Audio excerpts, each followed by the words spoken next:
Hi friends, ಎಲ್ಲರಿಗೂ welcome back to my YouTube channel. ಎಲ್ಲರೂ ಹೇಗಿದ್ದೀರಾ? ಚೆನ್ನಾಗಿದ್ದೀರಾ ಅನ್ಕೊತೀನಿ. ನಾನು ಕೂಡ ಚೆನ್ನಾಗಿದ್ದೀನಿ.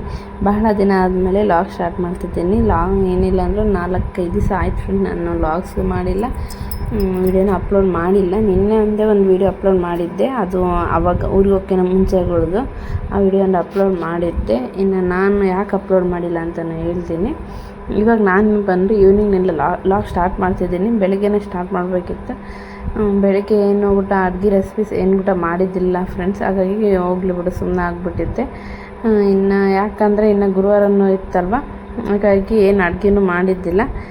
ಇನ್ನು ಅವ್ರಿಗೆ ಒಂದೇ ಒಂದು ಸಿಂಪಲ್ಲಾಗಿ ಏನೋ ಅನ್ನ ಟೊಮೆಟೊ ಪಲ್ಯ ಏನೋ ಮಾಡಿ ಕಟ್ಟಿದ್ದೆ ಅವ್ರಿಗೆ, ಅಷ್ಟೇ. ಇನ್ನು ಈಗ ಲಾಗ್ ಸ್ಟಾರ್ಟ್ ಮಾಡೋಣ ಅಂತ ಸ್ಟಾರ್ಟ್ ಮಾಡ್ತಿದ್ದೀನಿ. ಇನ್ನು ಇದು ಈವ್ನಿಂಗ್ಲಿಂದ ನೈಟ್ ನನ್ನ ಡೇ ಹೇಗಿರುತ್ತೆ ಅಂತೇಳಿ ತೋರಿಸ್ತೀನಿ. ಹಾಗೆ ಇನ್ನು ಈವ್ನಿಂಗ್ ಬಂದು ಎಲ್ಲ ಕಸ ಹೊಡೆದು ಮುಖ ತೊಳೆದ್ಕೊಂಡು ದೇವ್ರ ದೀಪ ಹಚ್ಚಿ ನಾನು ಒಪ್ಪತ್ತು ಬಿಡಬೇಕು.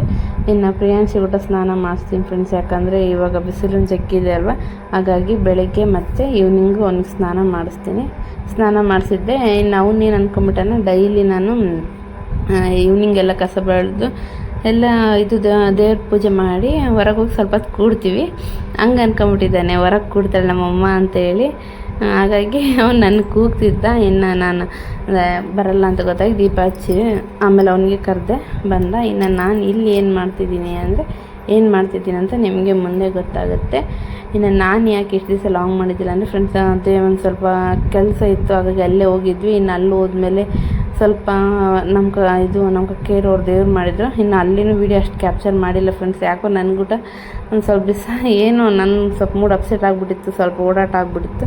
ಎದಕ್ಕೆ ಏನಂತ ಅದನ್ನು ಡೀಟೇಲಾಗಿ ಹೇಳ್ತೀನಿ. ಇಲ್ಲಿ ಬಂದು ನಾನು ಒಪ್ಪತ್ತಿದ್ದೆ ಅಲ್ವ, ಹಾಗಾಗಿ ಇದು ಮಾಡ್ಕೊಳ್ಳೋಣ. ಇನ್ನು ಫ್ರೆಂಡ್ಸ್, ಇಲ್ಲಿ ನಾನು ಸಮೋಸ ಮಾಡೋಕ್ಕಿಟ್ಟಿದ್ದೀನಿ. ಇನ್ನು ನಾನು ಒಪ್ಪತ್ತು ಬಿಡಬೇಕಲ್ಲ, ಹಾಗಾಗಿ ಸಮೋಸ ಮಾಡ್ಕೊಳ್ಳೋಣ ಅಂತೇಳಿ ಸಮೋಸ ಮಾಡ್ಕೊತಿದ್ದೆ. ನಾನು ಒಪ್ಪತ್ತು ಬಿಡೋಕ್ಕೆ ಏನು ಈವ್ನಿಂಗ್ ಏನು ಮಾಡ್ಕೊತಿದ್ದಿಲ್ಲ, ಡೈರೆಕ್ಟ್ ನೈಟ್ ಊಟ ಮಾಡಿಬಿಡ್ತಿದ್ದೆ ನಾನು. ಬಟ್ ಈಗ ಯಾಕೆ ಮಾಡ್ಕೊತಿದ್ದೀನಿ ಅಂತಲೇ ಹೇಳ್ತೀನಿ.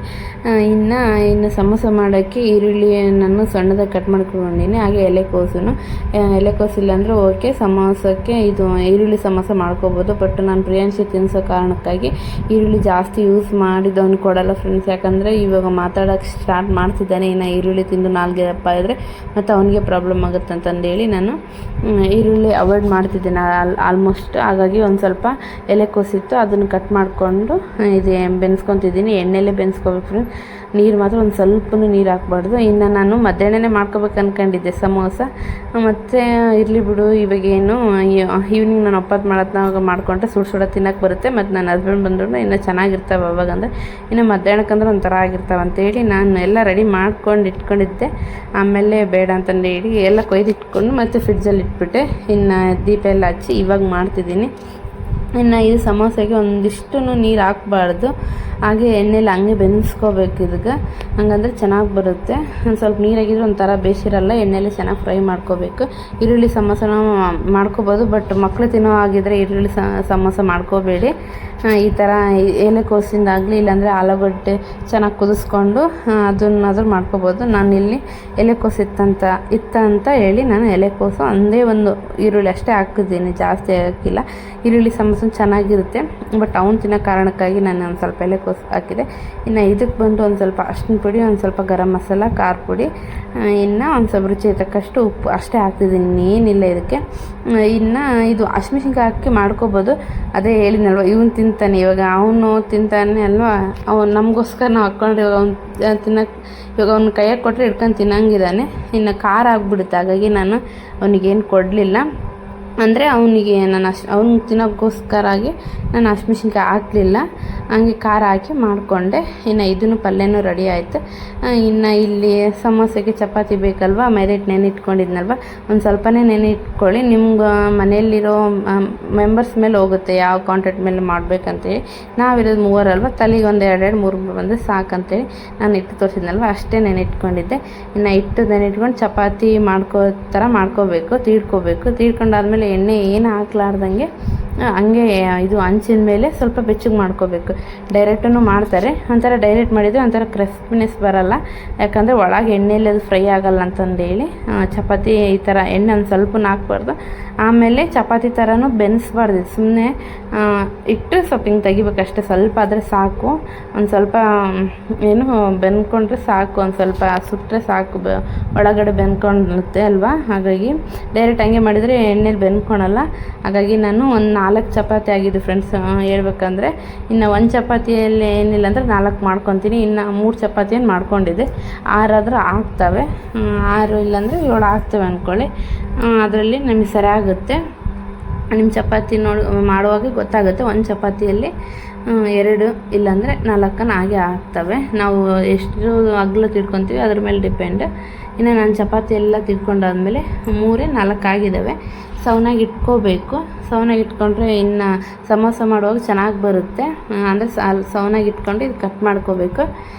ಹಂಗೆ ಮಾಡೋಕ್ಕೋದ್ರೆ ಒಂದು ಕಡೆ ಸ್ವಲ್ಪ ಗ್ಯಾಪ್ ಆಗುತ್ತೆ, ಮತ್ತು ಅದೇನು ಸ್ವಲ್ಪ ಗ್ಯಾಪ್ ಇದ್ರೂ ಎಣ್ಣೆಲಿ ಕೊರಿಯುವಾಗ ಅದೆಲ್ಲ ಹೊರಗಡೆ ಬರುತ್ತೆ, ಇಲ್ಲಾಂದರೆ ಒಂಥರ ಕರ್ರಗಾದಂಗೆ ಆಗಿಬಿಡುತ್ತೆ. ಇದೇನು ಕಡುಬು ಮಾಡ್ತೀವಲ್ವ, ಒಂದು ಸ್ವಲ್ಪ ಬೇಸ್ ಚೆನ್ನಾಗಿ ಗೊತ್ತಿಲ್ಲ ಅಂದರೆ ಹೇಗೆ ಅದು ಒಂಥರ ಎಲ್ಲ ಒತ್ತಿದಂಗಾಗಿ ಹೊರಗೆ ಬರುತ್ತಲ್ಲ, ಆ ಥರ ಬರುತ್ತೆ. ಹಾಗಾಗಿ ಸೌನಾಗಬೇಕಂದ್ರೆ ಈ ಥರ ಕಟ್ ಮಾಡ್ಕೋಬೇಕು. ಕಟ್ ಮಾಡೋಕ್ಕೆ ಒಂಥರ ಟ್ವಿಸ್ಟ್ ಇದ್ದಂಗೆ ಇತ್ತು ಫ್ರೆಂಡ್ ನನಗೆ. ಕೆಳಗಡೆ ಆದರೆ ಆರಾಮ್ ಮಾಡ್ಕೊಂಬಿಡ್ತೀನಿ ನಾನು ಏನಾದರೂ, ಬಟ್ ವೀಡಿಯೋ ಮಾಡೋಕ್ಕೆ ಯಾರಾದರೂ ಇರಬೇಕು ಕೆಳಗಡೆ. ನಾನು ಏನಾದರೂ ಮಾಡ್ತಿದ್ದೀನಿ ಅಂದರೆ ಹಾಗಾಗಿ ಮೇಲೆ ಇಟ್ಕೊಂಡಿದ್ದೀನಲ್ವ, ಸ್ಟ್ಯಾಂಡ್ ಮಿಡ್ಲಿರುತ್ತೆ, ಈ ಕಡೆ ಸೈಡ್ಲಿಂದ ಕೈಗೆ ಆಗಲ್ಲ, ಏನಿಲ್ಲ. ಹಂಗೆ ಮತ್ತು ಇವಾಗ ನಿಮಗೂ ತೋರಿಸ್ಬೇಕಲ್ವ ಮಾಡ್ತಿದ್ದೀನಿ ಅಂದರೆ, ಹಾಗಾಗಿ ಹಂಗೆ ಸ್ವಲ್ಪ ಕಷ್ಟವಿದ್ದು ಹಂಗೆ ಕಟ್ ಮಾಡ್ಕೊತಿದ್ದೆ. ಇನ್ನು ಒಂದೇ ಸತಿ ಕಟ್ ಮಾಡ್ಕೊಂಡ್ರಂತೂ ಆಗಲ್ಲ, ಕೆಳಗಡೆ ಇರ್ತಾವಲ್ವ ಚಪಾತಿ ನೋಡಿ ಕಟ್ ಮಾಡ್ಕೊಳ್ಳಿ. ಇವಾಗ ಕಟ್ ಮಾಡ್ಕೊಂಡಿವಿ ಅಂತ ಸಡನ್ನಾಗಿ ತೆಗಿಯೋಕ್ಕೂ ಆಗಲ್ಲ. ನೋಡಿ ಕಟ್ಟಾಗಿದೆ ಇಲ್ವ ಚಪಾತಿ ನೋಡಿ, ಇಲ್ಲಾಂದ್ರೂ ಓಕೆ ಮತ್ತೆ ಕಟ್ ಮಾಡ್ಕೋಬೋದು. ಇನ್ನು ಸೌನಾಗಿ ಕಟ್ ಮಾಡಿಕೊಂಡೆ. ಇನ್ನು ಸ್ವಲ್ಪ ನನಗೆ ಯಾಕೋ ಇನ್ನು ಸ್ವಲ್ಪ ಈ ಕಡೆ ಕಟ್ ಮಾಡ್ಕೋಬೇಕು ಅನಿಸಿತ್ತು. ಇನ್ನು ಅದನ್ನು ಒಂದು ಸ್ವಲ್ಪ ಚೆನ್ನಾಗಿ ಒಟ್ಟು ಒಂದು ಲೆವೆಲ್ ಇರಬೇಕು, ಚೌಕ ಟೈಪ್ ಇರಬೇಕು, ಆ ಥರ ಇದ್ದರೆ ಸಾಕು. ಆ ಥರ ಚೌಕ ಟೈಪ್ ಇದ್ಮೇಲೆ ಮಿಡಲು ಇನ್ನೊಂದು ಥರ ಕಟ್ ಮಾಡ್ಕೊಂಬಿಟ್ರೆ ಆಯಿತು. ಇನ್ನು 3 ಚಪಾತಿ ಏನು ತಗೊಂಡೆ, 3 4 ತಗೊಂಡಿದ್ದೆ, 6 ಇಲ್ಲ 8 ಹಾಗೆ ಆಗ್ತಾವೆ ನನಗೆ. ಇನ್ನು ಇದೆಲ್ಲ ಕಟ್ ಮಾಡಿಕೊಂಡೆ. ಇನ್ನು ಇವಾಗ ನಾನು ಇದು ಮಾಡ್ಕೋಬೇಕಂಬೋದೇನು ಇದ್ದಿಲ್ಲ ಫ್ರೆಂಡ್ ನನಗೆ. ಇದು ಏನು ಒಪ್ಪತ್ತು ಮಾಡ್ತಿದ್ದೀನಲ್ವ, ಅದಕ್ಕೋಸ್ಕರ ಏನಾದರೂ ತಿನ್ನಬೇಕು ಸ್ನ್ಯಾಕ್ಸ್ ಅಂತೇಳಿ ಮಾಡ್ಕೊತಿದ್ದೆ. ಇನ್ನು ಒಪ್ಪತ್ತು ಮಾಡುವಾಗ ನನ್ನ ಹಸ್ಬೆಂಡ್ಗೆ ಅವ್ರಿಗೆ ತಂದುಕೊಡ್ತಿದ್ರು ಏನಾದರೂ ಹಣ್ಣು, ಹಂಗೆ ಈ ಟೈಮ್ ತಂದುಕೊಟ್ಟಿಲ್ಲ. ಯಾಕಂದರೆ ನಾನು ಒಪ್ಪತ್ತು ಅವರು ಅದಿನಂತ ಅವ್ರಿಗೆ ಹೇಳಿಲ್ಲ ಅಂದ್ರೂ ಮೇನಾಗಿ ಅವ್ರು ಒಪ್ಪತ್ತು ಇರಬೇಡ ಅಂತೇಳಿ ಬೈದಿದ್ರು. ಹಾಗಾಗಿ ಅವ್ರು ಒಪ್ಪತ್ತು ನಾನು ಬೈದಿನಲ್ಲ ಇಲ್ಲ ಅಂತ ಅಂದ್ಕೊಂಬಿಟ್ಟಿದ್ದಾರೆ ಅವರು. ಆಮೇಲೆ ನೈಟ್ ಗೊತ್ತಾಯ್ತು ಅವರಿಗೆ, ಒಪ್ಪತ್ತಿದೆಯಾ ಇರಬೇಡ ಅನ್ನಂಗಲ್ಲಿ ಇದೆಯಾ ಅಂತ. ಒಪ್ಪತ್ತು ಇರಬೇಡ ಅಂತ ಯಾಕೆ ಅಂತಾರೆ ಅಂದರೆ, ನನಗೆ ಅದೇ ಫ್ರೆಂಡ್ ನಮ್ಮೂರಿಗೆ ಹೋಯ್ದನಲ್ವ, ಆವಾಗ ಒಂದು ಸ್ವಲ್ಪ ನನಗೆ ಅವತ್ತು ಏನು ಗ್ಯಾಸ್ ಆದಂಗೆ ಆಗ್ಬಿಟ್ಟಿತ್ತು, ಫುಲ್ಲು ಹೊಟ್ಟೆ ನೋವು. ಮೊದಲೇ ಸೆಷನ್ ಆದವರಿಗೆ ಏನು ಇದು ಆಗಿರುತ್ತಲ್ವ, ಹೊಲ್ಗೆ ಬಿದ್ದಿರ್ತಾವಲ್ವ, ಅಲ್ಲಿ ಗ್ಯಾಸ್ ಆದ್ರೆ ಮಾತ್ರ ಎಷ್ಟು ನೋವುತ್ತೆ, ಹೊಟ್ಟೆ ಎಲ್ಲ ಫುಲ್ ನೋವುತ್ತಿದೆ. ಊರಿಗೆ ಹೋಗಿದ್ದೀನಿ ಅವತ್ತು ನಮ್ಮ ಕಕ್ಕೆ ದೇವ್ರು ಮಾಡ್ತಿದ್ದಾರೆ, ಅದು ವಿಡಿಯೋ ಕ್ಯಾಪ್ಚರ್ ಮಾಡಿಲ್ಲ ಫ್ರೆಂಡ್ಸ್. ಅವಾಗ ಫುಲ್ಲು ಹೊಟ್ಟೆ ನೋವು ಹೆಂಗೆ ಆಗ್ತಿದೆ ಅಂದರೆ ನನಗೆ ಹೇಳೋಕ್ಕಾಗ್ತಿಲ್ಲ. ಆವಾಗ ನನಗೆ ಇನ್ನು ಪ್ರಿಯಾಂಶಿನ ಹುಟ್ಲಿಕ್ಕಿಂತ ಮುಂಚೆ, ಅವ್ನ ಪ್ರೆಗ್ನೆನ್ಸಿ ಇರ್ಲಿಕ್ಕಿಂತ ಮುಂಚೆಗೆ ಹಿಂಗೆ ಇದೇ ರೀತಿ ನಾನು ಜಾಸ್ತಿ ದೇವ್ರ ಮೇಲೆ ಭಕ್ತಿ ಅಂದರೆ ಜಾಸ್ತಿ ಈ ಥರ ಒಪ್ಪತ್ತೆಲ್ಲ ಮಾಡ್ತಿದ್ದೆ. ಆವಾಗ ಇದೇ ಥರ ಗ್ಯಾಸ್ ಆಗ್ತಿತ್ತು, ಊಟ ಬಿಟ್ಟರೆ ಗ್ಯಾಸ್ ಆಗಿಬಿಡುತ್ತಲ್ವ, ಹಂಗೆ ಆಗ್ತಿತ್ತು. ಆವಾಗ ಇನ್ನೇನು ಹಂಗೆ ಆಗ್ತಿತ್ತು, ನಾವು ಅದ್ರ ಮೇಲೆ ಅಷ್ಟು ಇಚ್ಛೆಕೊಳ್ಳಿಲ್ಲ. ನಮ್ಮ ಮನೆ ಹತ್ರ ಅಂದರೆ ನನ್ನ ಹಸ್ಬೆಂಡ್ ಮನೆ ಹತ್ರ ಇರೋರೊಬ್ಬರು ಊಟ ಒಪ್ಪತ್ತು ಅಂದರೆ ಏನಿಲ್ಲ ಅಂದರೆ ನಾನು ಸೋಮವಾರ ಮಾಡ್ತಿದ್ದೆ, ಗುರುವಾರ ಶನಿವಾರ ಇದು ಅಯ್ಯಪ್ಪಗೆ ಅಂತೇಳಿ ಆಂಜನೇಯ ಜಗ್ಗಿ ಮಾಡ್ತಿದ್ದೆ ಫ್ರೆಂಡ್. ನಾನು ಒಪ್ಪತ್ತು ನಮ್ಮ ಮನೆ ಹತ್ರ ಇರೋರು ಹೇಳಿದ್ರು, ಈ ಥರ ಜಾಸ್ತಿ ಒಪ್ಪತ್ತು ಮಾಡಿದರೆ ಹೊಟ್ಟೆ ಗಟ್ಟಿ ಗ್ಯಾಸ್ ಆಗಿ ಅಂತ ಪ್ರಾಬ್ಲಮ್ ಆಗುತ್ತೆ, ಜಾಸ್ತಿ ಮಾಡಬೇಡಮ್ಮ ಅಂತೇಳಿ. ಆವಾಗ ಅವ್ರೂ ಕೇಳಿಸ್ಕೊಂಬಿಟ್ಟಿದ್ರು. ಆವಾಗಲಿಂದ ಸುಮ್ಮನೆ ಹಂಗೆ ಮಾಡ್ತಿದ್ದೆ ನಾನು. ಇನ್ನು ಅದೇ ಟೈಮಿಗೆ ಎಲ್ಲ ಒಂದು ಸ್ವಲ್ಪ ದಿವಸ ಆದಮೇಲೆ ಪ್ರಿಯಾಂಶಿ ಪ್ರೆಗ್ನೆನ್ಸಿ ಆಯಿತು, ಕನ್ಫರ್ಮ್ ಆಯ್ತಲ್ವ. ಆವಾಗಲಿಂದ ಇನ್ನು ಒಪ್ಪತ್ತೆಲ್ಲಿ ಅವಾಗೇ ಹೊಟ್ಟೆ ಸಂಕಟ ಅವಾಗೇನು ಇದ್ದಿಲ್ಲ ನಾನು. ಆವಾಗಲಿಂದ ಹಿಡಿದು ಅವನು ಇಲ್ಲಿ ಇರೋವರೆಗೂ ಸ್ವಲ್ಪ ಇದ್ದಿಲ್ಲ, ಬಿಟ್ಬಿಟ್ಟಿದ್ದೆ, ಇರಲಿ ಬಿಡು ಅಂತೇಳಿ. ಈಗ ಸ್ಟಾರ್ಟ್ ಮಾಡಿದ್ದೀನಲ್ವ, ಇವಾಗ ಮತ್ತೆ ಅದೇ ಥರ ಆಗ್ಕೊಂತೈತೆ ಅಂತೇಳಿ ಬೈದಿದ್ರು. ಅದಕ್ಕೋಸ್ಕರ ನಾನು ಇದು ಮಾಡಿದ್ದೆ, ಬೇಡ ಅಂತಂದು ಹೇಳಿದ್ರು ಅವರು. ನಾನು ಅವ್ರು ಬೈದಿದ್ದಕ್ಕೆ ಅಂದಿದ್ದಷ್ಟೇ, ಬಟ್ ಅದಕ್ಕೆ ಹೇಳಿದ್ದಿಲ್ಲ. ಇಲ್ಲಾಂದರೆ ಹಣ್ಣು ತೊಗೊಂಬರ್ತಿದ್ರು ನಾನು ಈ ಥರ ಏನು ಮಾಡ್ಕೊತಿದ್ದಿಲ್ಲ. ಹಣ್ಣನ್ನು ತಂದಿಲ್ಲಲ್ವ, ಏನಾದರೂ ಮಾಡ್ಕೊಳ್ಳೋಣ, ಆದ್ರೂ ಏನು ಮಾಡಿದ್ದಿಲ್ಲ, ಜಾಸ್ತಿ ದಿನವೇ ಆಯಿತು. ಇನ್ನು ಕೆಲವರು ಎಗ್ ಪಪ್ ಹೇಳಿದ್ರು ಮಾಡಿ ಅಂತೇಳಿ, ಅದನ್ನು ಮಾಡ್ತೀನಿ, ಆದಷ್ಟು ಬೇಗ ಮಾಡ್ತೀನಿ. ಕಮೆಂಟ್ ಹಾಕಿದ್ರು ಎಗ್ ಪಪ್ ರೆಸಿಪಿ ಮಾಡಿ ಹಾಕಿ ಪ್ಲೀಸ್ ಅಂತ ಹೇಳಿದ್ರು, ಮಾಡಿ ಹಾಕ್ತೀನಿ. ಟೈಮ್ ಇದ್ದಾಗೆ ಎಗ್ ತಂದಾಗ ವಾರ ಹಂಗಿರ್ತವೆ, ಅದಕ್ಕೆ ನಾನು ಮಾಡಿಲ್ಲ. ಅದು ಒಂದು ಟೈಮ್ ಮಾಡಿ ಹಾಕ್ತೀನಿ. ಇನ್ನು ಸಮೋಸ ಮಾಡೋಕ್ಕೆ ರೆಡಿ ಮಾಡ್ಕೊಂಡಿನಿ. ಫಸ್ಟಿಗೆ ಒಂದು ಸ್ವಲ್ಪ ತೋರಿಸಿದ್ನಲ್ವ, ಅದು ಪೇಸ್ಟ್ ಥರ ಈ ಥರ ಕಟ್ ಮಾಡ್ಕೊಂಡಾದ್ಮೇಲೆ ಒಂಥರ ಪೇಸ್ಟ್ ತೋರಿಸಿದ್ನಲ್ವ, ಅದು ಏನಂದರೆ ಮೈದಾ ಹಿಟ್ಟು ಒಂದು ಸ್ವಲ್ಪ ನೀರು ಹಾಕಿ ಪೇಸ್ಟ್ ಥರ ಚೆನ್ನಾಗಿ ಮಿಕ್ಸ್ ಮಾಡ್ಕೋಬೇಕು. ನೀರು ಹಾಕಿ, ಯಾಕಂದರೆ ಇಲ್ಲಿ ಮಾಡ್ತಿದ್ದೀನಲ್ವ, ಇಲ್ಲೇನು ನಾನು ಅದಕ್ಕೆ ಹಚ್ಕೊತಿದ್ದೀನಲ್ವ, ಹಚ್ಕೊಂಡ್ರೆ ಚೆನ್ನಾಗಿ ಗ್ರಿಪ್ ಕೊಡುತ್ತೆ, ಎಣ್ಣೆಲಿ ಹಾಕಿದ್ರೂ ಬಾಯಿ ಬಿಡಲ್ಲ ಅಂತಂದೇಳಿ ಆ ಥರ ಚೆನ್ನಾಗಿ ಆ ಥರ ಏನೋ ಒಂಥರ ಗಮ್ ಥರ ಮಾಡಿಕೊಂಡು ಇದಕ್ಕೆ ಹಚ್ಕೊಂಡ್ರೆ ಆಯಿತು. ಅದೇನು ಎಣ್ಣೆಲಿ ಹಾಕಿದಾಗ ಬಾಯಿ ಬಿಟ್ಕೊಳಲ್ಲ. ಇನ್ನು ನೆಕ್ಸ್ಟ್ ಇನ್ನೊಂದು ಮಾಡಿ ತೋರಿಸ್ತೀನಿ ನೋಡಿ. ಈ ಥರ ಅಷ್ಟೇ ಒತ್ತಟೆ ಸೈಡು ಹಿಂಗೆ ಫ್ಲೋರ್ ಮಾಡಿ ಮತ್ತು ಈ ಕಡೆ ಒಂದು ಸ್ವಲ್ಪ ಮಾಡ್ಕೋಬೇಕು. ಮಾಡ್ಕೊಂಡಾದ್ಮೇಲೆ ಇನ್ನು ಈ ಫಸ್ಟಿಗೆ ಮಾಡಿರ್ತೀವ ಅಲ್ಲೇನು ಹಚ್ಕೊಳೋದು ಬೇಡ, ಈ ಕಡೆ ಸೈಡಿಗೆ ಮಾಡಿರ್ತೀವಲ್ವ ಇಲ್ಲೇ ಹಚ್ಕೊಂಡ್ರೆ ಆಯಿತು. ಇನ್ನು ಒಳಗಡೆ ಅದು ಏನು ನಾವು ಮಾಡಿರ್ತೀವಲ್ಲ ಪಲ್ಯ, ಅದನ್ನು ಹಾಕಿ ಮುಚ್ಕೊಂಡ್ಬಿಟ್ರೆ ಆಯಿತು. ಕಷ್ಟ ಏನಿಲ್ಲ ಫ್ರೆಂಡ್ಸ್, ಚೆನ್ನಾಗಿ ಮಾಡ್ಬೋದು. ಫಸ್ಟಿಗೆ ಮಾಡೋದನ್ನ ಸ್ವಲ್ಪ ಕಷ್ಟ ಅನ್ನಿಸುತ್ತೆ. ನಾನು ಇಲ್ಲೇನು ಹಚ್ಕೊತಿದ್ದೀನಲ್ವ, ಇಲ್ಲೇನು ಹಚ್ಕೊಳೋದು ಬೇಡ, ನಡೆಯುತ್ತೆ. ಬಟ್ ನಿಮಗೆ ಸ್ವಲ್ಪ ಗೊತ್ತಾಗಲಿ ಅಂತಂದೇಳಿ ನಾನು ಅಲ್ಲಿ ಹಚ್ಚಿ ತೋರಿಸ್ತಿದ್ದೀನಿ. ಅಲ್ಲೇನು ಹಚ್ಕೊಂಡಿಲ್ಲ, ನಡೆಯುತ್ತೆ. ನೆಕ್ಸ್ಟು ಹಚ್ತೀನಲ್ವ ಅಲ್ಲಿ ಹಚ್ಕೊಳ್ಲೇಬೇಕು, ಯಾಕಂದರೆ ಅಲ್ಲಿ ಇದು ಸಿಗಬೇಕಲ್ವ, ಅಲ್ಲೇ ಬಾಯಿ ಬಿಡೋದು ಮೇಯ್ನಾಗಿ. ಇಲ್ಲಿ ಫಸ್ಟಿಗೆ ಹಚ್ಕೊಂಡಿದ್ದೀನಿ, ಅಲ್ಲಿ ಬಾಯಿ ಏನು ಬಿಡೋಲ್ಲ, ಯಾಕಂದರೆ ಅದು ಒಳಗೆ ಫೀಲ್ ಆಗಿರುತ್ತೆ. ಇನ್ನು ಇಲ್ಲಿ ಹಚ್ಕೊಂಡಿದ್ದೀನಿ, ಇಲ್ಲಿ ಪಕ್ಕ ಹಚ್ಕೊಳ್ಳೇಬೇಕು. ಈ ಥರ ಹಿಂಗೆ ಪ್ರೆಸ್ ಮಾಡಿದರೆ ಆಯಿತು. ಅದು ಒಂದು ಟೈಮ್ ಪ್ರೆಸ್ ಮಾಡಿದರೆ ಅದಕ್ಕೆ ಕುತ್ಕೊಂಡ್ಬಿಡುತ್ತೆ. ಇನ್ನು ಈ ಥರ ಚೆನ್ನಾಗಿ ಇದು ಮಾಡಿ ಈಗ ನೋಡಿ ಫಸ್ಟಿಗೆ ಹಚ್ಚಿದ್ನಲ್ವ, ಆ ಥರ ಅಲ್ಲಿ ಹಚ್ಚಿಲ್ಲ ಅಂದರೆ ನಡೀತಿತ್ತು. ನಾನು ನಿಮಗೆ ತೋರ್ಸೋಕೆ ಹಚ್ಚಿದ್ದೆ ಅಷ್ಟೇ. ಇನ್ನು ಈ ಥರ ಹಿಂಗೆ ತಕ್ಕೊಂಡ್ರೆ ಅದರಲ್ಲಿ ನಾವು ಪಲ್ಯ ಮಾಡ್ಕೊಳ್ಳೋದು ಹಾಕ್ಕೊಂಡು ಮತ್ತು ಇನ್ನೊಂದು ಪಲ್ಯ ಹಾಕ್ಕೊಂಡು ಇನ್ನೊಂದಪ್ಪ ಹಚ್ಕೊಂಡು ಮುಚ್ಕೊಂಡ್ಬಿಟ್ರೆ ಆಯಿತು. ಈಸಿನೇ ಇದೆ. ಇನ್ನು ಒಂದು ಟೈಮ್ ಮಾಡಿ ನೋಡಿ. ಓಕೆ, ಇನ್ನೊಂದು ಟೈಮ್ ತೋರಿಸಿದ್ದೀನಿ, ಅದನ್ನು ಚೆನ್ನಾಗಿ ನೋಡ್ಕೊಳ್ಳಿ, ನಿಮ್ಗೆ ಅರ್ಥ ಆಗುತ್ತೆ. ಈಸಿನೇ ಇದೆ, ಏನು ಕಷ್ಟ ಏನಿಲ್ಲ. ಬಟ್ ಇದು ಮಾತ್ರ ಸಖತ್ತಾಗಿ ಬಂದಿತ್ತು ನಿಜ, ಅದು ತುಂಬ ಇಷ್ಟ ಆಯಿತು ನನಗೆ. ಇನ್ನು ಆಲೂಗಡ್ಡೆದು ತಿಂದಿದ್ದೀನಿ, ಬಟ್ ಈರುಳ್ಳಿದೆ ಚೆನ್ನಾಗಿರುತ್ತೆ. ಬಟ್ ಇದು ಈರುಳ್ಳಿ ಒಂದು ಸ್ವಲ್ಪ ಹಾಕಿ ಮಾಡ್ಕೊಂಡಿದ್ದೀನಲ್ವ, ಚೆನ್ನಾಗಿ ಬಂದಿತ್ತು. ಇನ್ನೊಂದು ಟೈಮ್ ಮಾಡಿದ್ದೀನಿ, ಅದನ್ನು ನೋಡಿ ನಿಮ್ಮ ಮನೇಲೂ ಟ್ರೈ ಮಾಡಿ. ಇನ್ನು ಇಷ್ಟು ದಿವಸ ಯಾಕೆ ವೀಡಿಯೋ ಮಾಡಿದ್ದಿಲ್ಲ 4-5 ದಿವಸ ಅಂದರೆ ಸ್ವಲ್ಪ ಓಡಾಟ ಇತ್ತು ಫ್ರೆಂಡ್ಸ್. ಏನಿಲ್ಲ, ಆಲ್ಮೋಸ್ಟ್ ಏನಿಲ್ಲ ಅಂದ್ರೂ 3 ವರ್ಷನೇ ಆಯಿತು ಮ್ಯಾರೇಜ್ ಆಗಿ, ಏನು ಜಾಸ್ತಿನೇ ಆಯಿತು ಅಂದ್ಕೊತೀನಿ. ಇನ್ನಾದರೂ ನಮ್ಮದು ರೇಷನ್ ಕಾರ್ಡ್ ಇಲ್ಲ ಫ್ರೆಂಡ್ಸ್, ಅದೇ ಒಂದು ಚಿಂತೆ. ಇದು ಯಾಕೆ ಬಂತು ನನಗೆ ಈ ಥಾಟ್ ಅಂದರೆ ಫಸ್ಟಿಗೆ ಮಾಡಿಸಿದಾಗ ನಮ್ಮ ಅಪ್ಪವ್ರದ ಕಡೆ ನಾನಿದ್ದೆ, ಇವರು ಅಪ್ಪ ಅಮ್ಮನ ಕಡೆ ಇವರಿದ್ದರು, ಅಂದರೆ ರೇಷನ್ ಕಾರ್ಡಲ್ಲಿ. ಆವಾಗ ಫಸ್ಟಿಗೆ ಒಂದು ಟೈಮ್ ಬಂದಿತ್ತು. ಅದೇನಾಯ್ತು ಅಂದರೆ ಡಿಲೀಟ್ ಮಾಡಿಸ್ಕೊಂಬನ್ನಿ, ನಿಮಗೆ ಅಕ್ಕಿ ಹಾಕ್ತೀವಿ ಆಮೇಲೆ ಅಂದಿದ್ರು. ಅವಾಗ ಏನಾಯಿತು, ಡಿಲೀಟ್ ಮಾಡಿಸ್ಕೊಂಡು ಅದು ಒಂದು ಇಷ್ಟು ಯಾವಾಗ ಯಪ್ಪ ಕಂಪ್ಯೂಟರ್ ಕಡೆಯಿಂದ ಅವಾಗ ಬಿಡುತ್ತೆ ಇವಾಗ ಬೀಳುತ್ತೆ, ಅಂದರೆ ಇಂಥ ದಿನ ಅದು ಬಿಟ್ಟಾಗೆ ಹೋಗಿ ಡಿಲೀಟ್ ಮಾಡಿಸ್ಬೇಕು. ಅವಾಗ ಯಾವಾಗೋ ಒಂದು ಟೈಮ್ ಬಿಟ್ಟಿದ್ರು, ಅವಾಗ ಮಾಡಿಸಿದ್ರೆ ಮತ್ತೆ ಕೇಳೋಕ್ಕೋದ್ರೆ ಇಲ್ಲ ಅದು ಡಿಲೀಟ್ ಆಗಿಬಿಟ್ಟಿದೆ, ಇನ್ನೊಂದು ಟೈಮ್ ರೇಷನ್ ಕಾರ್ಡ್ ಮಾಡಿಸ್ಕೊಂಬನ್ನಿ ಅಂತೇಳಿದ್ರು. ಮಾಡಿಸ್ಕೊಟ್ಟು ಫ್ರೆಂಡ್ಸ್, ಮಾಡಿಸ್ಕೊಟ್ರೆ ಇನ್ನಾದರೂ ಬರೋಕ್ಕಿಲ್ಲ, ಕಾರ್ಡ್ ಸಾಕಾಗ್ಬಿಟ್ಟಿದೆ. ಇನ್ನು ಇದು ಥಾಟ್ ಆಗಿ ಬಂತಂದ್ರೆ ಕೆಲವರು ನನಗೆ ಇದು ಕ್ವಶನ್ ಅಂತ ಆನ್ಸರ್ ಮಾಡಿದ್ನಲ್ವ, ಅದರಲ್ಲಿ ನೆಕ್ಸ್ಟ್ ಪಾಪು ಯಾವಾಗ ಅಂದಿದ್ದು, ಅವಾಗ ನನಗೆ ಥಾಟ್ ಹೊಡಿತು, ಅಯ್ಯೋ ಇದು ರೇಷನ್ ಕಾರ್ಡ್ ಅಂದರೆ ಅವ್ರು ಕೇಳಿದಾಗ ನನಗೆ ಹಂಗೆ ಆಲೋಚನೆ ಬಂದಿತ್ತು. ಆವಾಗ ನನಗೆ ಏನೋ ಹಂಗೆ ಬಂತು ಫ್ರೆಂಡ್ಸ್, ಅದು ಆಲೋಚನೆ ಹಂಗೆ ಕೇಳಿದಾಗೆ. ಏನಂದರೆ ಮೇನು ನನ್ನ ಪ್ರೆಗ್ನೆನ್ಸಿ ಇದ್ನಲ್ವ, ಪ್ರೆಗ್ನೆನ್ಸಿ ಇದ್ದಾಗ ನನಗೆ ಇವಾಗ ಡೆಲಿವರಿ ಇದು ಗರ್ಭಿಣಿಯರಿಗೆ ಅಂತಂದೇಳಿ ದುಡ್ಡು ಬೀಳುತ್ತಲ್ವ, ಆ ದುಡ್ಡೇ ನನಗೆ ಬಿದ್ದೇ ಇಲ್ಲ. ಆವಾಗ ಕೇಳಿದರೆ ಇಲ್ಲ ರೇಷನ್ ಕಾರ್ಡ್ ಇಲ್ಲಲ್ವ, ಅದಕ್ಕೆ ಬಿದ್ದಿಲ್ಲ ಅಂತೇಳಿ. ಮತ್ತು ನಂದು ಇನ್ನೊಂದು ಬಂದು ಸಿ-ಸೆಕ್ಷನ್ ಅಲ್ವ ಆಗಿದ್ದು, ಅದು ಆಗ್ಬೇಕಂದ್ರೆ ರೇಷನ್ ಕಾರ್ಡ್ ಇರಲೇಬೇಕು ಫ್ರೆಂಡ್ಸ್. ಅವಾಗೇನೋ ಹಂಗೆ ಮಾಡಿದರು.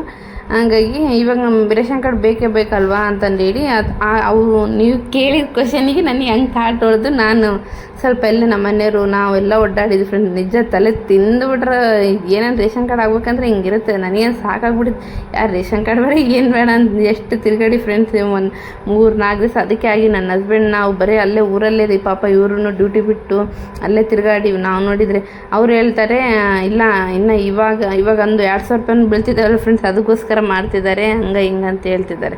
ಅದಕ್ಕೋಸ್ಕರ ರೇಷನ್ ಕಾರ್ಡು ಸ್ವಲ್ಪ ಡಿಲೇ ಆಗ್ತಿದೆ, ಬರ್ತವೆ ಇನ್ನೊಂದು ವರ್ಷ ಇಲ್ಲ 3 ವರ್ಷ ಅಂತಿದೆ. ಇವಾಗ ಏನೋ ನನಗೆ ಆಲ್ಮೋಸ್ಟ್ ಬೇಗ ಒಂದು ವೇಳೆ ನಿಂತರೆ ಇವಾಗ ನನಗೆ ಕಾರ್ಡ್ ಬೇಕೇ ಬೇಕು, ಇಲ್ಲಾಂದರೆ ಹೆಂಗೆ? ಇವಾಗ ತಾಯಿ ಕಾರ್ಡ್ ಕೊಡೋಕೆ ಬೇಕು ರೇಷನ್ ಕಾರ್ಡು.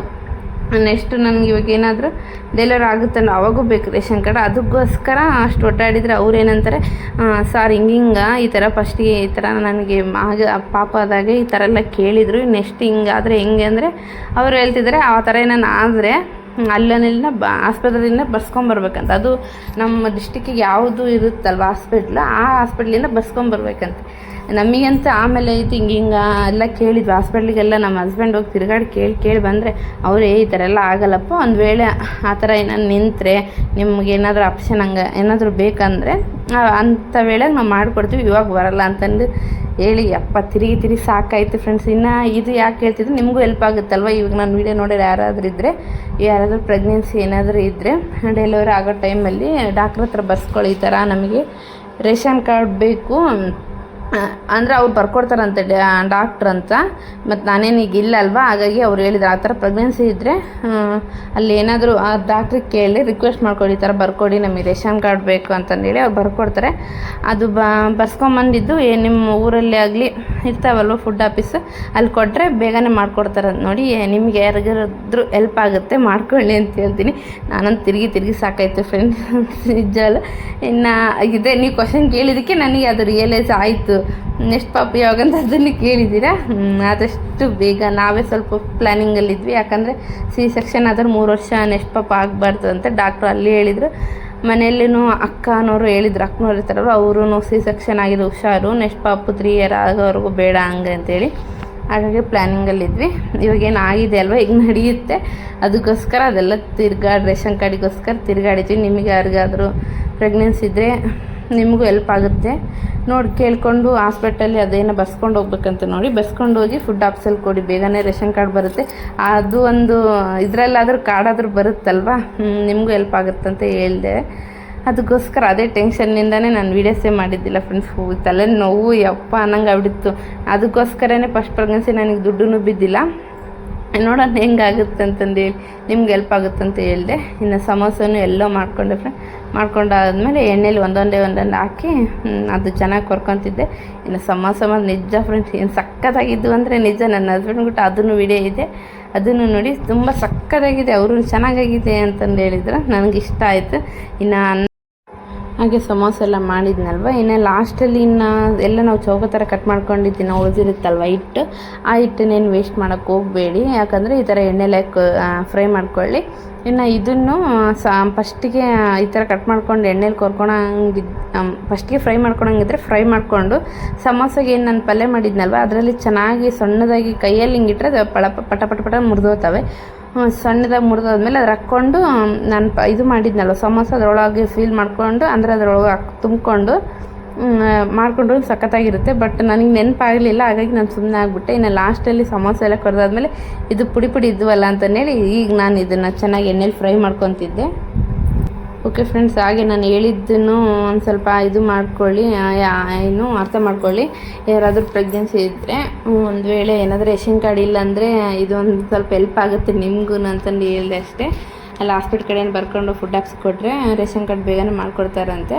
ಅದು ನನಗೆ ಹೇಳಿದ್ದೆ ಅದು. ಮತ್ತು ನಿಮ್ಮ ಯಾವ ಊರು ಇರುತ್ತಲ್ವ ಆ ಊರಿನ ಆ ಡಿಸ್ಟಿಕ್ಕಿಂದ ದೊಡ್ಡ ಹಾಸ್ಪಿಟ್ಲ್ ಅಂತ. ಇವಾಗ ನಮ್ಮದು ಬಳ್ಳಾರಿ ಅಂದರೆ ನಮಗೆ ಗೊತ್ತಿದ್ದಿಲ್ಲ, ನಾವು ನಿಜ ಫ್ರೆಂಡ್ಸ್ ಅವಾಗ ಹೇಳಿದಲ್ವಾ. ನೋಡಿ ಸಮೋಸನೂ ರೆಡಿ ಆಯಿತು, ಸಖತ್ತಾಗಿತ್ತು ಸಮೋಸ ಬಂದು. ಒಂದು 6 ಆಗಿದ್ದಾವೆ ಅಷ್ಟೇ, 6 ಆಗಿದ್ದಾವೆ. ಇನ್ನೂ 2 ತೆಗೆದಿಟ್ಟಿದ್ದೀನಿ, ಈ ಪ್ಲೇಟಿಗೆ ಆಗಷ್ಟು 6 ಆಗಿದ್ದಾವೆ. ಇನ್ನು ಫ್ರೆಂಡ್ ರೇಷನ್ ಕಾರ್ಡಿಗೆ ಬರೋಣ. ಇನ್ನು ರೇಷನ್ ಕಾರ್ಡಿಗೆ ಬಂದು ನಮಗೆ ಗೊತ್ತಿದ್ದಿಲ್ಲ, ಅಲ್ಲಿ ಮಾಡೋಕ್ಕೆ ಹೋದ. ನಂದು ಇದು ಆಗಿದ್ದು ಇವನು ಪ್ರಿಯಾಂಶ್ ಹುಟ್ಟಿದ್ದು ಎಲ್ಲಿ ಅಂದರೆ ಗಂಗಾವತಿಯಲ್ಲಿ ಗೌರ್ಮೆಂಟ್ ಹಾಸ್ಪಿಟಲ್. ನಾವು ತೋರಿಸಿದ್ದು ಹೊಸಪೇಟೆ ಪ್ರೈವೇಟು, ಅಲ್ಲಿ ತೋರಿಸಿವಿ. ಇವರಂದರು ಇಲ್ಲೇ ಬರೋಲ್ಲ, ಬಳ್ಳಾರಿ ಇದಲ್ವ ಈ ಇದರಲ್ಲಿ ನಮ್ಮ ಡಿಸ್ಟಿಕಲ್ಲಿ ಯಾವುದು ದೊಡ್ಡ ಹಾಸ್ಪಿಟ್ಲ್ ಅಂದರೆ ನಮಗೆ ಗೊತ್ತಿಲ್ಲ. ಅವರೇ ಅಂದರೆ ಆಮೇಲೆ ಇಲ್ಲ OPD ಆಗಲಿ ಇಲ್ಲಾಂದರೆ ಗೋಸ್ ಹಾಸ್ಪಿಟ್ಲ್ ಅಂತಿದೆ ಇಲ್ಲಿ, ಅಲ್ಲಿ ಅದು ಬರ್ಸ್ಕೊಂಬರ್ಬೇಕಂತ. ನಿಜ ಫ್ರೆಂಡ್ ಅವಾಗ ರಿಯಲೈಸ್ ಆಗಿದ್ದೀಯಪ್ಪ ಇಷ್ಟೊಂದೆಲ್ಲ ಇದೆ ನಿಜ. ಅವಾಗ ಒಂದು 3-4 ದಿನ ತಿರುಗಿದ್ದೀವಿ ನಾನು ನನ್ನ ಹಸ್ಬೆಂಡು. ಪಾಪ ಅವರು ಅಲ್ಲಿ ಬಳ್ಳಾರಿಗೆ ಹೋಗಿದ್ದರು, ಮತ್ತು ನಾನು ಅಲ್ಲಿ ನಮ್ಮ ಕಂಪ್ನಿಯಲ್ಲಿ ಅಲ್ಲಿ ಗೌರ್ಮೆಂಟ್ ಆಸ್ಪತ್ರೆ ಎಲ್ಲ ಕೇಳಿ ಬಂದು ನಿಜ ಸಾಕಾಗ್ಬಿಟ್ಟಿತ್ತು ನನಗೆ. ಯಾವ ವೀಡಿಯೋ ಮಾಡೋ ಪೇಷನ್ಸ್ ಇದ್ದಿಲ್ಲ. ಅದೇ ಟೆನ್ಷನಲ್ಲಿ ನಮ್ಮ ಕಕ್ಕದು ಅಲ್ಲಿ ದೇವ್ರು ಮಾಡಿದ್ರು, ಅಲ್ಲಿನೂ ಹೋಗಿದ್ವಿ ನಾನು ನನ್ನ ಹಸ್ಬೆಂಡ್. ಮತ್ತು ಅಲ್ಲಿ ಅವ್ರ ಪಾಪ ಏನೇನು 4-5 ದಿವಸ ರಜೆನೇ ಆಗಿಬಿಟ್ರು ಡ್ಯೂಟಿ. ಅವಾಗೆ ಅಲ್ಲಿನ ಮಾಡಿದ್ದು. ಅವಾಗೂ ನನಗೆ ಒಂಥರ ಏನೋ ಫೋನು ಏನೇನು ಯೂಸ್ ನಮ್ಮ ತಂಗಿ ಕೊಟ್ಬಿಟ್ಟಿದ್ದೆ ಹೆಂಗನ ಮಾಡ್ಕೊಂತೀವಿ. ಹಾಗಾಗಿ ವಿಡಿಯೋ ಅದಕ್ಕೋಸ್ಕರ ಮಾಡೋಕ್ಕಾಗಲೇ ಇಲ್ಲ. ಮತ್ತು ಅದು ಮನೆಗೆ ಬಂದು ಅದೆಲ್ಲ ಇದೆ ಅದು ಬಂದನೇ ಬರಲಿ ಬಿಟ್ಟನೆ ಯಾವಾಗನ ಬರಲಿ ಅಂತ ಸುಮ್ಮನೆ ಆಗ್ಬಿಟ್ಟೆ ನನ್ನ ಪಾಡಿಗೆ ನಾನು. ಇನ್ನು ಮನೆಗೆ ಬಂದಮೇಲೆ ಲಾಗ್ ಸ್ಟಾರ್ಟ್ ಮಾಡೋಕೆ ಅದೇ ಮರಿತಿರಬೇಕು ಮತ್ತು ಬೆಳಿತಿರ್ಬೇಕಂತಾರಲ್ವ, ಅದಷ್ಟೇ. ಇನ್ನಿದ್ದೆಲ್ಲ ಮರಿಬೇಕು, ಮುಂದೆ ಬರೋದನ್ನು ಸ್ವೀಕರಿಸ್ಕೊಂಡು ಹೋಗ್ತಿರ್ಬೇಕಷ್ಟೆ ಅಂತೇಳಿ. ಇನ್ನು ಮನೆಗೆ ಬಂದಾದಮೇಲೆ ಅಲ್ಲೇ ಊರಲ್ಲಿದ್ದಾಗೆ ನಾನು ಫ್ರಿಜ್ಜಿಗೆ ಕವರ್ ನೋಡಿದ್ದೆ. ಯಾಕಂದರೆ ಕೆಳಗಡೆ ಏನಾದರೂ ಗ್ಲಾಸಲ್ಲಿ ಇಡ್ತೀನಲ್ವ ಹಾಲು ಹಂಗೇನಾದರೂ ಒಂದು ಸ್ವಲ್ಪ ನೀರು ಏನಾದರೂ ಐಸ್ ಕ್ರೀಮ್ ಹಂಗೆ ಇಟ್ಟರೆ ಒಂದು ಸ್ವಲ್ಪ ಕಚ್ಚ ಹಂಗೆ ಬೀಳ್ತಿತ್ತು. ಅಂದರೆ ಹಂಗೆ ನೀರು ಥರ ಇರುತ್ತಲ್ವ. ಆಮೇಲೆ ಅದಕ್ಕೋಸ್ಕರ ಅದಕ್ಕೆ ಹಾಕೋಕೆ ಒಂಥರ ಫ್ರಿಜ್ ಮ್ಯಾಟ್ ಕವರ್ಸು ಆರ್ಡ್ರ್ ಮಾಡಿದ್ದೆ. ಅದೇ ಬರ್ತಿತ್ತು. ಬಟ್ ನನಗೆ ಸ್ವಲ್ಪ ಇಷ್ಟ ಆಗಿಲ್ಲ ಫ್ರೆಂಡ್ಸ್. ಇದು ಮೇಲೆಗಡೆ ಫ್ರಿಜ್ ಮೇಲೆ ಹಾಕೋದು ಇಷ್ಟ ಆಗಿದೆ. ಬಟ್ ಒಳಗಡೆ ಹಾಕೋದು ನಾನು ವಾಟರ್ ಪ್ರೂಫು ಅದು ನಾನು ನೋಡಲಿಲ್ಲ, ನೋಡಿ ಆರ್ಡ್ರ್ ಮಾಡಬೇಕಿತ್ತು. ಅಂದರೆ ವಾಷಬಲ್, ಅಂದರೆ ವಾಶ್ ಮಾಡಿದ್ರು ಅದು ನನಗೆ ಯೂಸ್ ಆಗಬೇಕು, ನೆಕ್ಸ್ಟ್ ಟೈಮ್ ಹಾಕಂಗಿರೋ. ಬಟ್ ಇದು ವಾಶ್ ಮಾಡಿದರೆ ಅಲ್ಲ ಫ್ರೆಂಡ್ಸ್, ಇದು ಸುಮ್ಮನೆ ಜಸ್ಟ್ ಒಂದು ಸ್ವಲ್ಪ ತಿಟ್ಟರೂ ಎಲ್ಲಿ ಅದು ಒಂಥರ ಪೇಪರ್ ಥರ ಇದು ಹೋಗ್ಬಿಡುತ್ತೆ ಅನಿಸ್ತಿದೆ. ನನಗೆ ವಾಷಬಲ್ ಬೇಕಿತ್ತು. ಯಾಕಂದರೆ ಪದೇ ಅದಕ್ಕೆ ತಗೊಳಕ್ಕಾಗಲ್ಲಲ್ವ. ಹಾಗಾಗಿ ವಾಶ್ ಮಾಡಿ ಮತ್ತು ನಾನು ಅದಕ್ಕೆ ಇದು ಬಳಸೋ ಹಂಗೆ ಇರಬೇಕಿತ್ತು. ನನಗೆ ಇಷ್ಟ ಆಗಲಿಲ್ಲ. ನೋಡ್ಬೇಕು, ರಿಟರ್ನ್ ಮಾಡ್ಬೇಕು ಅಂದ್ಕೊಂಡಿದ್ದೀನಿ. ಒಂದು ಸ್ವಲ್ಪ ಕೇಳಬೇಕು, ಯಾರಿಗಾದ್ರೂ ಕೇಳಿ, ಇಲ್ಲಾಂದರೆ ನಾನೇ ಒಂದು ಸ್ವಲ್ಪ ವೀಡಿಯೋಸ್ ಎಲ್ಲಾದರೂ ನೋಡಿ ಸರ್ಚ್ ಮಾಡಿ ನೋಡಿ ಇದು ರಿಟರ್ನ್ ಕೊಟ್ಬಿಡ್ತೀನಿ. ನನಗೆ ವಾಷಬಲ್ ಬೇಕಿತ್ತು. ಇದು ಒಂಥರ ಏನು ವಾಶ್ ಮಾಡೋಕ್ಕಾಗಲ್ಲ, ನನಗೆ ಗೊತ್ತು, ನೋಡಿದ್ರೇ ಗೊತ್ತಾಗ್ತಿತ್ತು. ಅದೊಂದು ಸ್ವಲ್ಪ ಆರ್ಡ್ರ್ ಮಾಡಿದ್ದೆ, ಅದನ್ನು ಬಂದಿತ್ತು. ಇನ್ನು ಪ್ರಿಯಾಂಶಿಗೆ ಸಮೋಸ ಕೊಟ್ಟಿದ್ದೆ. ಅವ್ನು ಮಾತ್ರ ಸೂಪರ್ ಅನ್ಕಂತ ಅವನಿಗೆ ಈ ಥರ ತಿನ್ನೋಕಿದ್ದು ಬಿಟ್ರೆ ಅಂತ ಆಯಿತು, ಊಟ ಬೇಡ ಏನು ಬೇಡ, ಚೆನ್ನಾಗಿ ತಿನ್ಕೊಂತಿರ್ತೀನಿ ಅಂತ ಹೇಳ್ತಾನೆ. ಇನ್ನು ಈವ್ನಿಂಗ್ ಬಂದು ನಾನು ಸಮೋಸ ಮಾಡಿದ್ದೆ. ಇನ್ನು ನೈಟ್ ಬಂದು ಏನು ಮಾಡಲಿ ಅಂತಂದು ಯೋಚನೆ ಮಾಡ್ತಿದ್ದೆ. ನಾನು ಒಂದು ಸ್ವಲ್ಪ ಬಿಸಿಬೇಳೆ ಬಾತ್ ಅಂದರೆ ಟೊಮಟೊ ಬಾತ್ ಮಾಡೋಣ ಅಂದ್ಕೊಂಡಿದ್ದೆ. ಅಂದರೆ ಬಿಸಿಬೇಳೆ ಟೈಪೇ ಟೊಮಟೊ ಬಾತ್ ಮಾಡೋಣ ಅಂದ್ಕೊಂಡಿದ್ದೆ. ಆಮೇಲೆ ನೆನ್ಪು ಮಾಡಿಕೊಂಡೆ, ಏನೋ ಹಾಗೆ ನೆನಪಾಯ್ತು, ಬೇಡ ಏನಾದರೂ ರೈಸ್ ಮಾಡಿ ಒಂದು ಸ್ವಲ್ಪ ಬದನೆಕಾಯಿ ಇತ್ತು, ಬದನೆಕಾಯಿ ಚಟ್ನಿ ಮಾಡಿಬಿಡೋಣ ಅಂತಂದೇಳಿ ಇನ್ನು ಅನ್ನ ಮಾಡೋಕ್ಕೆ ಇಟ್ಟಿದ್ದೆ. ಅನ್ನ ಮಾಡಿ ಇನ್ನು ಇದು ಬದನೆಕಾಯಿ ಚಟ್ನಿ ಬಂದು ಹಸಿಮೆಣ್ಸಿನ್ಕಾಯಿ, ಒಂದು 4 ಟೊಮೊಟೊ, ಒಂದು ಬದನೆಕಾಯಿ ಸುಟ್ಕೊಂಡಿದ್ದ ಆಲ್ರೆಡಿ ಅವಲ್ಲೇ, ಒಂದು ಗಡ್ಡೆ ಬೆಳ್ಳುಳ್ಳಿ ಅದನ್ನು ಹಾಕಿ ಚೆನ್ನಾಗಿ ಒಂದು ಸ್ವಲ್ಪ ಅಷ್ಟಿಗೆ ಬದನೆಕಾಯಿ ಬಿಟ್ಟು, ಅಂದರೆ ಅದು ಹಾಕ್ಲಾರ್ದಂಗೆ ಈರುಳ್ಳಿ, ಇದು ಹಸಿಮೆಣ್ಸಿನ್ಕಾಯಿ, ಟೊಮೊಟೊ ಮತ್ತು ಬೆಳ್ಳುಳ್ಳಿ ಹಾಕ್ಕೊಂಡು ಚೆನ್ನಾಗಿ ಫ್ರೈ ಮಾಡ್ಕೋಬೇಕು. ಇದು ಚಟ್ನಿಗೆಲ್ಲ ಹೆಂಗೆ ಚೆನ್ನಾಗಿ ಫ್ರೈ ಮಾಡ್ಕೊತೀವಿ ಆ ಥರ ಎಲ್ಲ ಫ್ರೈ ಮಾಡಿಕೊಂಡು ಒಂದು ಸ್ವಲ್ಪ ಒಂಥರ ಫ್ರೈ ಆದಂಗೆ ಆಗಬೇಕು. ಅಂದರೆ ಮೆರೂನ್ ಕಲರ್ ಬಂದಿರಬೇಕು, ಒತ್ತಿದಂಗೆ ಆಗ್ತಾವಲ್ಲ ಆ ಥರ ಬಂದಿರಬೇಕು. ಬಂದೆಲ್ಲ ಆದಮೇಲೆ ಬದನೆಕಾಯಿ ಹಾಕಿ ಅದಕ್ಕೊಂದು ಸ್ವಲ್ಪ ಅರಿಶಿನ ಪುಡಿ, ಹಾಗೆ ಉಪ್ಪು, ಒಂದು ಸ್ವಲ್ಪ ಇದು ಅಷ್ಟೇ, ಅದು ಖಾರ ಇಲ್ಲಲ್ವ ಅದಷ್ಟೇ ಹಾಕಿ ಚೆನ್ನಾಗಿ ಅದನ್ನು ಕುಟ್ಕೋಬೇಕು ಫ್ರೆಂಡ್ಸ್. ಚೆನ್ನಾಗಿ ಕುಟ್ಕೊಂಡ್ರೆ ಚೆನ್ನಾಗಾಗುತ್ತೆ. ಇನ್ನು ಸುಡ ಅದು ಅನ್ನನೂ ರೆಡಿ ಆಗ್ತಿತ್ತು. ಇನ್ನು ಸಮೋಸ ಮಾಡಿದ್ನಲ್ಲ ಫ್ರೆಂಡ್ಸ್, ಸಮೋಸ ಮಾಡಿ ಫ್ರಿಜ್ ಕವರ್ ಬಂತೀನಿ ಆರ್ಡ್ರು. ಅವಾಗೇ ಆರ್ಡ್ರ್ ಮಾಡಿ ಇದು ತಗೊಂಡಾದ್ಮೇಲೆ ಓಪನ್ ಮಾಡಿ ನೋಡಿ ಇನ್ನು ಹಂಗೆ ಇಟ್ಬಿಟ್ಟಿದ್ದೆ ಫ್ರೆಂಡ್ಸ್ ನಾನು ಅಡುಗೆ ಮಾಡೋಕ್ಕೆ. ಅಂದರೆ ಅದು ಬಂದಿದ್ದು ಒಂದು 6 ಗಂಟೆಗೇನು ಆಗಿತ್ತು. ಇನ್ನು ನಾನು 6 ಗಂಟೆಗೆ ಆಗಿದ್ದರೆ ಇನ್ನು 6:30ಗೆಲ್ಲ ಅಡುಗೆ ಇಟ್ಬಿಟ್ಟಿದ್ದೆ. ಯಾಕಂದರೆ ಪ್ರಿಯಾಂಶಿಗೆ ಇವಾಗ ಊಟ ಮಾಡಿಸ್ಬೇಕು, ಹಾಗಾಗಿ ಬೇಗನೆ ಊಟ ಮಾಡಿಸ್ತಿದ್ದೆ. ಯಾಕಂದರೆ ಫೀಡ್ ಮಾಡೋದು ಬಿಡಿಸ್ತಿದ್ದೀನಿ. ಹಾಗಾಗಿ ಇವಾಗೇನು ಆಯ್ತಲ್ವ, 2 ವರ್ಷ ಕಂಪ್ಲೀಟ್ ಆಗಿ 3 ವರ್ಷಕ್ಕೆ ನಡೀತಿದೆ ಅಲ್ವ. ಹಾಗಾಗಿ ಫೀಡ್ ಮಾಡೋದು ಸಾಕು, ಸ್ಟಾಪ್ ಮಾಡೋಣ ಅಂದ್ಕೊಂಡು ಅವನಿಗೆ ಒಂದು ಸ್ವಲ್ಪ ಬಿಡ್ಸೋಕ್ಕೆ ಟ್ರೈ ಮಾಡ್ತಿದ್ದೀನಿ. 2 ಡೇಸ್ ಆಯಿತು ಬಿಡಿಸಿ. ಹಾಗಾಗಿ ಅವನಿಗೆ ಸ್ವಲ್ಪ ಊಟ ಮಾಡಿಸ್ಬಿಟ್ರೆ ಅವ್ರ ಪಾಪ ಬರ್ತಡೆಗೆಲ್ಲ ಸರಿ ಟೈಮ್ ಆಗಿಬಿಡುತ್ತೆ. ಇನ್ನು ಅವ್ನಿಗೆ ಊಟ ಮಾಡಿಸಿ ಸ್ವಲ್ಪ ಆಟ ಆಡಿಸಿ ಒಂದು ಸ್ವಲ್ಪ ಆಟ ಆಡಿ ದೊಣ್ಕೊಂಡ್ರೆ ಬೇಗನೆ ಮಲಗಿಬಿಡ್ತಾನೆ. ಹಾಗಾಗಿ ಒಂದು ಸ್ವಲ್ಪ ಇವಾಗ ಅಡುಗೆನೂ ಬೇಗ ಮಾಡೋಕ್ಕೆ ಸ್ಟಾರ್ಟ್ ಮಾಡಿದ್ದೀನಿ. ಅವಾಗೆಲ್ಲ ಏನಂದರೆ ಒಂದು ಸ್ವಲ್ಪ ಏನು ಅವ್ರ ಪಾಪ 8 ಗಂಟೆಗೆ ಹಂಗೆ ಬರ್ತಾರೆ ಅಂದರೆ ನಾನು 7:40ಕ್ಕೆ 7:00ವರೆಗೆ ಇಡ್ತಿದ್ದೆ. ಈಗಿಲ್ಲ, ಒಂದು ಸ್ವಲ್ಪ 6:30ಗೆ 6 ಗಂಟೆಗೆ ಇಟ್ಬಿಡ್ತೀನಿ. ಯಾಕಂದರೆ ಒಂದು ಸ್ವಲ್ಪ 7 ಗಂಟೆಗೆ ಊಟ ಮಾಡಿಸ್ಬಿಡ್ತೀನಿ. ಸ್ವಲ್ಪ ದೊಣ್ಕೊಂಡ್ರೆ ತನ್ನ ಪಾಡಿಗೆ ತಾನು ಮಲಗ್ತಿದ್ದಾನೆ. ಹಾಗಾಗಿ ಒಂದು ಸ್ವಲ್ಪ ಈ ಥರ ಅಭ್ಯಾಸ ಮಾಡಿಸ್ತಿದ್ದೀನಿ. ಇನ್ನು ನಾನು ಹಸಿಮೆಣ್ಸಿನ್ಕಾಯಿ ಮತ್ತು ಟೊಮೊಟೊ ಮತ್ತು ಈರುಳ್ಳಿ ಅದೆಲ್ಲ ಹಾಕಿ ಚೆನ್ನಾಗಿ ಫ್ರೈ ಮಾಡ್ಕೊಂಡಿದ್ನಲ್ವ, ಬದನೆಕಾಯಿ ಹಾಕಿ ಚೆನ್ನಾಗಿ ಅದೇ ಸೌಟ್ಲಿನ ಮಿಕ್ಸಿಗೇನು ಹಾಕೋದು ಬೇಡ ಫ್ರೆಂಡ್ಸ್. ಒಂಥರ ಹಬ್ಬದ ಒಂಥರ ಚೆನ್ನಾಗಿ ಮೆತ್ತಗೆ ಇರಬೇಕು, ಹಂಗಂದ್ರೆ ಚೆನ್ನಾಗಿರುತ್ತೆ ಬದನೆಕಾಯಿ ಚಟ್ನಿ. ನಾನು ಏನು ಮಾಡ್ಕೊಂಡಿದ್ನಲ್ವ ಅದೇ ಸೌಟಲ್ಲಿ ತಗೊಂಡು ಚೆನ್ನಾಗಿ ಕುಟ್ಕೊಂಡಿದ್ದೀನಿ. ಈ ಥರ ಆಗಿದೆ ನೋಡಿ, ಸಖತ್ತಾಗಿರುತ್ತೆ. ಇನ್ನು ಇದೆಲ್ಲ ರೆಡಿ ಆಯಿತು. ಇನ್ನು ಪ್ರಿಯಾಂಕನವ್ರ ಪಪ್ಪ ಬರೋವರೆಗೂ ನಾವು ಊಟ ಮಾಡ್ದಂಗೆ ಇರೋಕ್ಕಾಗಲ್ಲ, ಯಾಕಂದರೆ ಉಪವಾಸನ ಇದನ್ನಲ್ವ. ಹಾಗಾಗಿ ಉಪವಾಸ ಇದ್ದಂಗೆ ನನ್ನ ಪಾಡಿಗೆ ನಾನು ಊಟ ಮಾಡ್ಕೊಂಡ್ಬಿಡ್ತೀನಿ. ಯಾಕಂದರೆ ಅವ್ರು ಬರೋದು 8-15 ಹಂಗಾದರೆ ಮಕ್ಕ ತೊಳ್ಕೊಂಡು ಇನ್ನು ಈಗ ಬೇರೆ IPL ಮ್ಯಾಚ್ಗಳು ಇದೆ ಅಲ್ವಾ, ಇನ್ನು ಅವರು ಸ್ವಲ್ಪ ನೋಡ್ಕೊಂತ ಟೈಮ್ ಆಗಿಬಿಡುತ್ತೆ. ಹಾಗಾಗಿ ನಿನ್ನ ಪಾಡಿ ನೀನು ಊಟ ಮಾಡ್ಕೊಂಬಿಡು ಅಂತ ಹೇಳ್ತಾರೆ. ಹಾಗಾಗಿ ನಾನು ಈ ಕಡೆ ಸೈಡ್ ತಂಗಳನ್ನ ಬೇರೆ ಸುಡೋಣ ಬೇರೆ, ಯಾಕಂದರೆ ಅವನಿಗೆ ಸ್ವಲ್ಪ ಸುಡೋಣ ಊಟ ಮಾಡ್ಸೋಣ ಅಂತೇಳಿ ಇಟ್ಕೊಂಡಿದ್ದೆ. ಹಾಗಾಗಿ ಅದನ್ನು ಇಟ್ಕೊಂಡಿದ್ದೆ. ಇನ್ನು ಅಷ್ಟರಲ್ಲಿ ನಾವು ಊಟ ಮಾಡಿ ಇನ್ನೇನು ಸ್ವಲ್ಪ ತಾಯ್ತು. ಇನ್ನು ಇವರು ಬಂದು ಸಮೋಸ ಕೊಟ್ಟೆ, ಸಖತ್ತಾಗಿದೆ, ಅವನು ಚೆನ್ನಾಗಿದೆ ಅಂತ ಹೇಳಿದರೆ ಇನ್ನು ಅವರು ಊಟ ಮಾಡಿ ಇನ್ನು ಮ್ಯಾಚ್ ನೋಡ್ಕೊಂತ ಊಟ ಮಾಡ್ತಿದ್ರೆ. ಇಷ್ಟೇ ಫ್ರೆಂಡ್ಸ್ ಈ ಲಾಗ್. ಈ ವಿಡಿಯೋ ನಿಮಗೆ ಇಷ್ಟ ಆಗಿದ್ರೆ ಲೈಕ್ ಮಾಡಿ, ಶೇರ್ ಮಾಡಿ, ಹಾಗೆ ಕಮೆಂಟ್ ಮಾಡಿ. ಪ್ಲೀಸ್ ಸಬ್ಸ್ಕ್ರೈಬ್ ಮಾಡ್ಕೊಂಡು ವೀಡಿಯೋಸ್ ನೋಡಿ. ಇನ್ನು ಯಾವುದಾದ್ರೂ ರೆಸಿಪಿ ಬೇಕಂದರೆ ಕಮೆಂಟ್ ಮಾಡಿ. Thank you for watching. Bye.